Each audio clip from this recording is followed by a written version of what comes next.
കോൺഗ്രസ് അയ്യപ്പൻകോവിൽ മണ്ഡലം കമ്മിറ്റിയുടെ നേതൃത്വത്തിൽ ഗ്രാമപഞ്ചായത്തിന് മുന്നിൽ ധർണ നടത്തി. അംഗനവാടി ജീവനക്കാരുടെയും ആശാവർക്കർമാരുടെയും ആവശ്യങ്ങൾ സർക്കാർ പരിഗണിക്കുക എന്ന ആവശ്യം മുൻനിർത്തിയാണ് ധർണ നടത്തിയത്. ആശാവർക്കർമാരുടെ സമരത്തിന്റെ കാര്യത്തിൽ സർക്കാർ നീതി പുലർത്തുക, അംഗനവാടി ജീവനക്കാരുടെ ആവശ്യങ്ങൾ അംഗീകരിക്കുക തുടങ്ങിയ വിവിധ ആവശ്യങ്ങൾ ഉന്നയിച്ചാണ് കോൺഗ്രസ് അയ്യപ്പൻകോവിൽ മണ്ഡലം കമ്മിറ്റിയുടെ നേതൃത്വത്തിൽ ഗ്രാമപഞ്ചായത്തിന് മുന്നിൽ ധർണ സംഘടിപ്പിച്ചത്. മണ്ഡലം പ്രസിഡന്റ് ജെയിംസ് കാപ്പൻ അധ്യക്ഷത വഹിച്ച യോഗം DCC സെക്രട്ടറി PR അയ്യപ്പൻ ഉദ്ഘാടനം ചെയ്തു. നിരന്തരമായ ജാഗ്രത ഉണ്ടാകണമെന്നുള്ള ഗവൺമെന്റിന്റെ നിർദ്ദേശത്തിന്റെ അടിസ്ഥാനത്തിലാണ് ആശാവർക്കർമാരുടെ സേവനം നിരന്തരമായി ആവശ്യമാണ് എന്ന് ഗവൺമെന്റിന് ബോധ്യമായി കൊണ്ട് ആശാവർക്കർമാരുടെ സേവനം നീട്ടിക്കൊടുത്തു.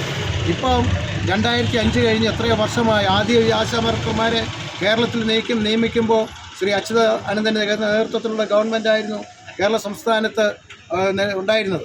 ആ ഗവൺമെൻറ് മാറി ശ്രീ ഉമ്മൻചാണ്ടിയുടെ ഗവൺമെൻറ് വന്നപ്പോഴാണ് അവർക്കൊരു ഓണറേറിയെങ്കിലും കൊടുക്കുന്ന കാര്യത്തിൻ്റെ ഒരു തീരുമാനമുണ്ടായി. അത് കൊടുക്കുന്നതിനൊക്കെ തീരുമാനിച്ച നടപടികളുമായി മുന്നോട്ട് പോയി. ഇപ്പോൾ നമ്മുടെ ജീവിത രീതി തന്നെ മാറി. 232 രൂപയാണ് ഒരു ആശാ വർക്കർക്ക് പ്രതിദിനം കൊടുക്കുന്നത്. ഇന്ന് നമുക്കറിയാം, ആ 232 രൂപ വെച്ച് ഒരാൾക്ക്, ഒരു കുടുംബത്തിന് എങ്ങനെ ജീവിക്കുവാൻ പറ്റും? 24 മണിക്കൂറും നമ്മുടെ സംസ്ഥാനത്ത്, നമ്മുടെ ഗ്രാമങ്ങളിൽ ജോലി ചെയ്യുന്ന ആളുകളാണ് ആശാവർക്കർമാർ. രാജേന്ദ്രൻ മാരിയിൽ, സോണിയ ജോറി, രാജു ചമ്പൻകുളം, റോസമ്മ കൊച്ചുവേലിയിൽ, തോമസ് നടുവിലേക്കുറ്റ, സുഭാഷ് മഠത്തിൽ തുടങ്ങിയവർ സംസാരിച്ചു.